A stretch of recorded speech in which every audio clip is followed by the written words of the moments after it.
I spent my 45th birthday eating pizza out of a box, alone in a hotel room, doing pitch prep, and wondering if this was all life had left for me. I have never felt, is this all there is, more than that night. If you've ever thought that, even for a second, I'm going to show you what I figured out 10 years later about what was actually happening. This isn't a crisis. It's about how you can find something that most people completely overlook, real meaning. I'm going to give you 4 things to help you find it and explain how I ended up in that hotel room. Most people think meaning is finding your purpose, and I don't think that's what this is about. In fact, I've never really been a believer in this idea that you have one true purpose or a true calling that you have to find. That's like searching for a unicorn, and you can go mad trying to find it. And actually, you can dismiss a lot of things along the way that are really meaningful by thinking, well, that's not my purpose, or that's not my purpose.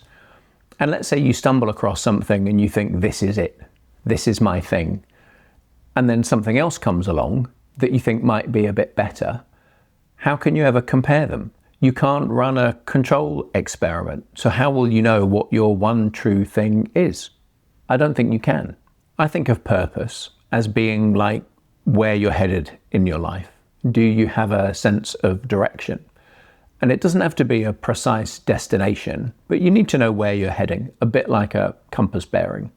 And in our 30s, we tend to want to get there as quickly as possible, to take the most direct route. But in our 40s, we maybe start to think about going off the beaten track a little bit. But you still know roughly the direction that you're heading in. Meaning is about the journey you're taking to get there. Is it worthwhile? Who are you traveling with? There can be lots of small, meaningful moments along the way. And I think that's the bit that a lot of people don't pay enough attention to. Let's start with why we get that is this it feeling. If I go back to being in that hotel room on my birthday, I'd led a pretty conventional life up to that point. I'd got a degree, I'd got a job with a good company, I'd started to build a career, I got married, had a mortgage, had 2 kids, started climbing the ladder, made a couple of moves, all through my 30s. I'd done everything you're supposed to do. And then by my mid-40s, when you're supposed to be thinking, this is it, I've made it, I'd got myself into the situation where work had just become all-consuming. It had crept up on me without realizing it. And in February 2015, sat in that hotel room, I realized I was stuck on this corporate treadmill. And there's actually a name for it, the Hedonic Treadmill, where we just feel we have to keep going from one achievement to the next. And I'd lost the ability to say, hang on a minute, this is crazy. You think the next achievement is going to give you the satisfaction that you're craving. And for me, in that moment, it was winning that pitch. And we did actually win that business, and it turned out to be a massive account. But it didn't give me that sense of satisfaction. So then you just keep thinking, oh, well, it must be the next thing, and the next thing, and so on, and so on. That's the cost of believing this midlife myth, that we just have to suck it up, because that's what midlife is like. So you try and ignore the question of, is this really it? Hoping it will go away, and it doesn't. And then, usually as you're approaching 50, you just reach the point where you think, I cannot do another 10 or 15 years of this. And that is what I call the is this it dilemma. Because when ignoring it and the quick fixes haven't worked, you think, well, the only option is to blow it all up, to have a midlife crisis. And that feels too scary because there are lots of people depending on you for the lifestyle that you've built, the lifestyle that you're providing. So the only other option seems to be, I just have to keep grinding it out. I guess I'm stuck here. I guess that is just what midlife is like.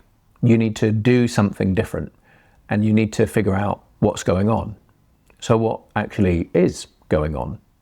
A lot of people think they're heading for a midlife crisis, and they're not.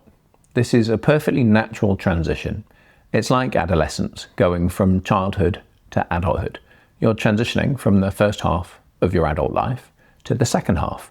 And the reason it feels so disorienting is because you're trying to solve for a new phase of life with an old set of rules, chasing down achievements or accumulating trophies because that's what's worked before. David Brooks talks about life being like two mountains.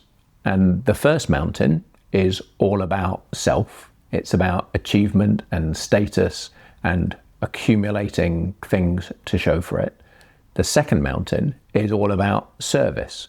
It's about committing to relationships and making a contribution. And in between the two, there is a valley. And that's probably where you are right now. When people feel this sense of discomfort when they're in the valley, they usually reach for one word, and that word is purpose. And I know this because that's what a lot of my coaching clients come to me saying to start off with. I need to find my true purpose. And as I said at the beginning, I don't think that's the thing to go after. As Jim Collins puts it, a lot of people are focused on trying to find the one big thing, when actually that doesn't exist.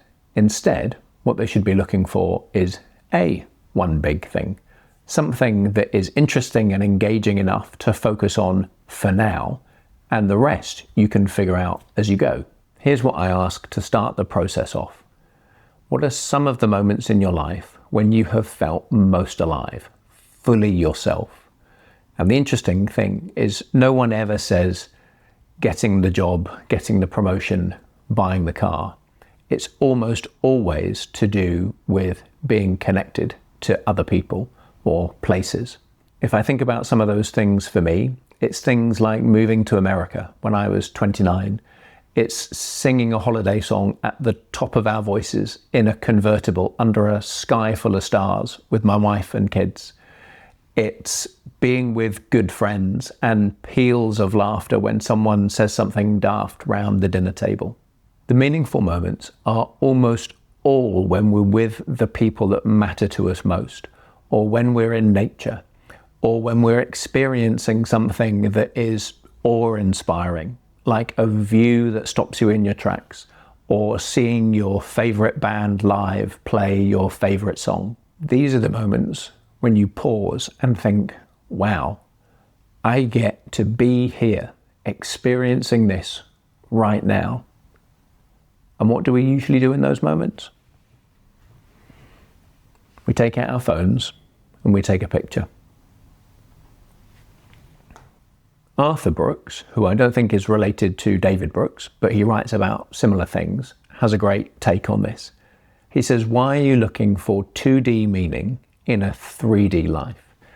We spend so much time staring at our phone screens, trying to find fulfillment and meaning, when we're surrounded by all of this wonder, the people and the places and the moments that we're in. And often we're just staring at one of these. Yeah, it's nice to have memories, but meaning isn't something that we store up for later. It happens in those moments, with those people, in those places. And often we're too distracted to notice in our ordinary days. All of this meaning is just passing us by. There's one more thing about meaning that people don't want to hear, but it's true. When people are asked how they came to find meaning in their lives, they almost always point towards some of the most painful experiences in their lives rather than the easy ones. The darkest period of my career, over a 2-year spell, which was really rough, turned out to be the catalyst for what I do now. Everyone experiences suffering. It's part of life. No doubt you've experienced your fair share too. It could be redundancy, divorce, grief, serious illness, failing at something, and no one wants these experiences. But when people are asked about meaning, that's often where it lies. So if you're going through a really difficult time right now, as Arthur Brooks says, don't waste the suffering, find the meaning in it. If you're in the valley, the fog of the is this it question, these experiences aren't detours from a meaningful life. They're often what helps us see it right in front of us. So meaning isn't found, it's lived. So what does that mean in practice? I'm going to give you 4 things that will help you uncover some of it straight away. 1, find the thread in what makes you feel most fully alive. So list out those moments where you felt completely yourself, just lost in the joy of the moment, and then look for the thread that maybe ties them together, what patterns you see. Was it the type of activity or the people that you were with or the feeling that it gives you? Those are the clues as to where meaning lies in those moments, doing those things or with those people. You notice what those are, and then you can go looking for more of those moments. Number 2, the 1-year question. Let's say you were told you only had a year left to live. What would you do in the next month? You would probably back out of a lot of things, most of them work. You would stop worrying about a lot of the things that you're probably worrying about today, and you would focus on getting things in order in terms of how you want to spend your time, what you want to do, who you want to spend it with. So think about what that would be. What would your top priorities be in terms of how to make the most use of your time? That again gives you some clues as to where you find meaning. How can you create more time for those kind of things and with those kind of people? If you look back at your calendar over the last month at how much time you've spent doing those activities or spending time with those people, there maybe wasn't very much of it. If you focus on how you can make more time for those things, you'll start to feel more of a sense of meaning just in doing that. That gap between what you're actually doing and what you would choose to do if time was much more limited is where you can start redesigning some aspects of your life to find more meaning. Number 3, try one small prototype. Look back at those first 2 exercises and pick one thing you could try that relates to one of those. So it could be signing up for a course for something that you've always been really curious about, or volunteering to do something for a cause that's really important to you, having a conversation with someone that you want to get to know better, or starting a daily habit that's going to make you feel better or feel healthier. This isn't about upending your life. It's just about doing one small thing to move in the right direction. And that's what's also going to give you more of a sense of meaning. So try something and notice if it lights you up the way you imagined. We find meaning by trying stuff, experiencing it, instead of just thinking about it. Number 4 is practice being in the present. Once a day, just give something or someone your undivided attention. This could be going for a walk without any distractions. It could be having a meal without any screens, or giving someone your full attention when you're having a conversation. Just really focus on being present in that moment.